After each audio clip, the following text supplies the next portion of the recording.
नमस्कार बच्चों, मेरा नाम है शत्रुघ्न गौतम। आप सभी मित्रों का आपके अपने यूट्यूब चैनल पर स्वागत है। विज्ञान कक्षा 6 पाठ 6 जीव जगत, जिसका मैं एक वीडियो कल अपलोड कर चुका हूं। ये दूसरा वीडियो है, तो कंटिन्यू आपको मैं इस पूरे लेसन का वीडियो आपको दूंगा अपने इसी चैनल पे। बने रहिए। फर्स्ट टाइम हमारे चैनल पे आए तो प्लीज़ चैनल को लाइक करें, शेयर करें और सब्सक्राइब करना बिल्कुल मत भूलें, क्योंकि यहाँ मिलेगा आपको क्वालिटी वीडियो विश्वास के साथ। चलिए शुरू कर लेते हैं।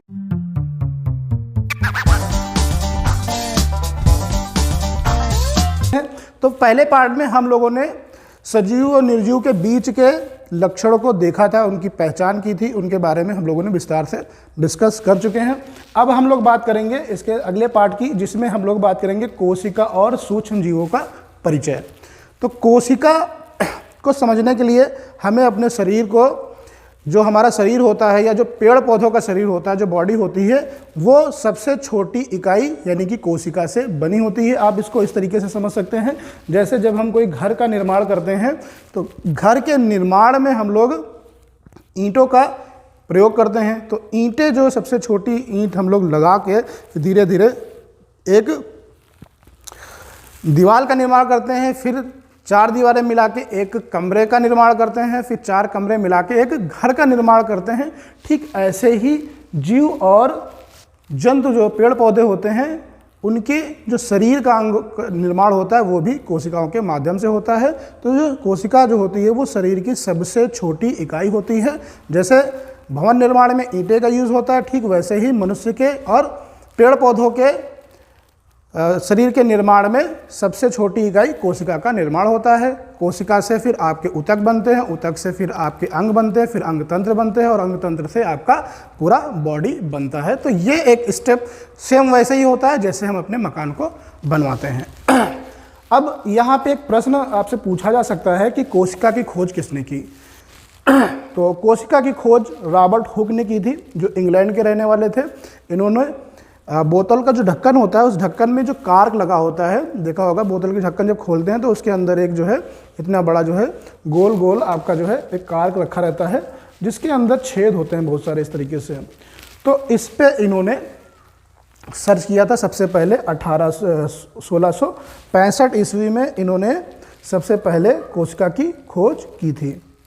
तो आपका जीएस से प्रश्न यहाँ पे बन सकता है कि कोशिका की खोज किसने की थी? तो आपको याद रखना है, कोशिका की खोज रॉबर्ट हुक ने, जो कि इंग्लैंड के एक वैज्ञानिक थे, और इन्होंने कब की थी? 1665 ईस्वी में की थी। किससे की थी? बोतल की ढक्कन के कार्क से। अगला प्रश्न बनता है कि सबसे बड़ी कोशिका और सबसे छोटी कोशिका। तो आपको बता दें, जो सबसे बड़ी कोशिका होती है वो शुतुरमुर्ग के अंडे का होता है कोशिका, और जो सबसे छोटी कोशिका होती है वो आपके जीवाणुओं के अंदर होती है। और अगर हम जीवाणुओं में बात करें तो इसको हम लोग कह सकते हैं माइकोप्लाज्मा की जो कोशिका होती है वो सबसे छोटी होती है। 0.2 माइक्रोन से 0.3 माइक्रोन के बीच में ये कोशिका आपकी होती है। तो यहाँ से आपका एक क्वेश्चन ये बन गया और एक क्वेश्चन आपका ये बन गया। ये जीएस की दृष्टि से आपका प्रश्न जीके की दृष्टि से पूछा जा सकता है। आगे हम बात करेंगे अब सजीवों का वर्गीकरण। तो हम लोगों ने सजीवों के लक्षण पढ़ लिए थे, ठीक है, उसमें हम लोगों ने पूरा विस्तार से कर लिया था। अब हम इनका वर्गीकरण करते हैं। तो सजीव में आपके जीव जंतु पेड़ पौधे आपके आ जाते हैं। तो इसको हम जीवों का वर्गीकरण और पौधों का वर्गीकरण करके 2 भाग में, ए और बी, 2 पार्ट में इसको हम लोग डिवाइड करके करेंगे। तो पहले वाले भाग में हम लोग जंतुओं का वर्गीकरण देखेंगे। जंतुओं का वर्गीकरण हम लोग 4 तरह से करेंगे। यहाँ पे आप देखेंगे, पहले है संरचना के आधार पे, दूसरा है मेरुदंड के आधार पे, तीसरा है प्रजनन विधि के आधार पे, और 14 है वास स्थान के आधार पे। तो 4 ये हमारे आधार होंगे जिनके आधार पे हम जंतुओं का वर्गीकरण करेंगे। तो चलिए हम लोग पहला देख लेते हैं संरचना के आधार पे। संरचना के आधार पे ये 2 प्रकार के होते हैं। एक होते हैं एक कोशिक और दूसरा होता है बहुकोशिक। एक कोशिक वो होते हैं जीव जिनको हम अपनी आँखों से, नग्न आँखों से नहीं देख सकते हैं। कहने का मतलब उनको हम किसी दूरबीन से या सूक्ष्मदर्शी के माध्यम से जब हम देखेंगे तो ऐसे जो जंतु होंगे इनको हम लोग कहेंगे एक कोशिकी। इसके उदाहरण हैं जैसे अमीबा हो गया, युगलिना हो गया, पैरामीशियम हो गया। तो ये सारे हमारे एक कोशिकी जंतु के उदाहरण हैं। इसके बाद जो बहुकोशिकीय होते हैं इनको हम लोग नग्न आंखों से देख सकते हैं, जैसे कि हाइड्रा, घोंघा, मछली, मनुष्य। तो ये सारे हमारे जिनको हम देख सकते हैं वो बहुकोशिक होते हैं। इसमें बहुत सारी कोशिकाएं होती हैं, लेकिन इसके अंदर एक ही कोशिका होती है। तो ये हो गया हमारा संरचना के आधार पे। अब हम लोग दूसरा पॉइंट है, बात करते हैं मेरुदंड की उपस्थिति के आधार पे। मेरुदंड की उपस्थिति का मतलब होता है, मेरुदंड जो हम लोगों की ये पीठ की हड्डी होती है, इसकी उपस्थिति, यानी कि जिन जंतुओं में रीढ़ की हड्डी पाई जाती है उनको हम लोग कहते हैं, यहाँ पे दो तरीके से हम लोग इसको कर सकते हैं डिवाइड। पहला है अकशेरुकी जंतु, जिनके अंदर रीढ़ की हड्डी पाई जाती है, जैसे कि अकशेरुकी में रीढ़ की हड्डी नहीं पाई जाती है। ध्यान दीजिएगा, अकशेरुकी में रीढ़ की हड्डी नहीं पाई जाती है, जैसे कीड़े मकोड़े, केचुआ, तिलचट्टा, घोंघा, इनके अंदर रीढ़ की हड्डी नहीं होती है, जिसको हम लोग मेरुदंड कहते हैं। तो मेरुदंड की अगर अनुपस्थिति है तो वो जंतु हमारे अकशेरुकी जंतु होंगे। अब दूसरा है कशेरुकी जंतु।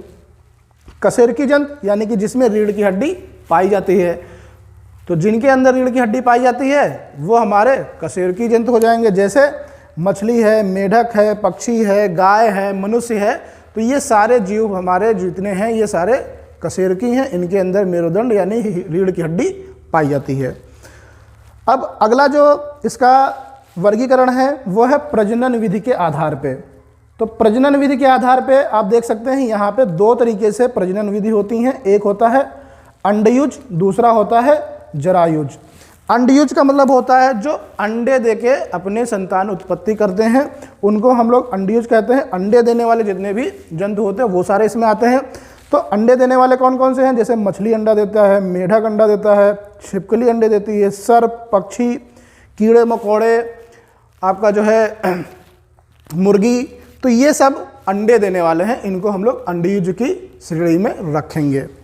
अगला है जरायुज। जरा माने होता है जन्म देना, बच्चे को जन्म देना, यानी कि बच्चे को जन्म देने वाले जो जीव हैं उनको हम लोग जरायुज में रखेंगे, जैसे गाय है, भैंस है, बकरी है, बिल्ली है, मनुष्य है। तो ये सब हमारे जरायुज में आ जाएंगे। अब इसका आखिरी जो वर्गीकरण बचा है वो है वास स्थान के आधार पे। वास स्थान मतलब कि जहाँ पे रहते हैं। अब इसको हम लोगों ने तीन भागों में डिवाइड किया, एक जल में रहने वाले जंतु, एक स्थल पे रहने वाले जंतु, और दूसरा वायवी यानी कि आसमान में रहने वाले, वायु में रहने वाले जंतु। तो इसको तीन भागों में डिवाइड कर लिया। तो आपको पता है जल में रहने वाला, जैसे जल में आपका मछली रहता है तो ये आपका जलीय जंतु हो गया। वायवी यानी कि जितने पक्षी रहते हैं वो वायु में रहते हैं। और इसके अलावा स्थली में हम लोग आ जाते हैं, मनुष्य, गाय, भैंस, ये सारे आपके जो है स्थल पे रहते हैं। सर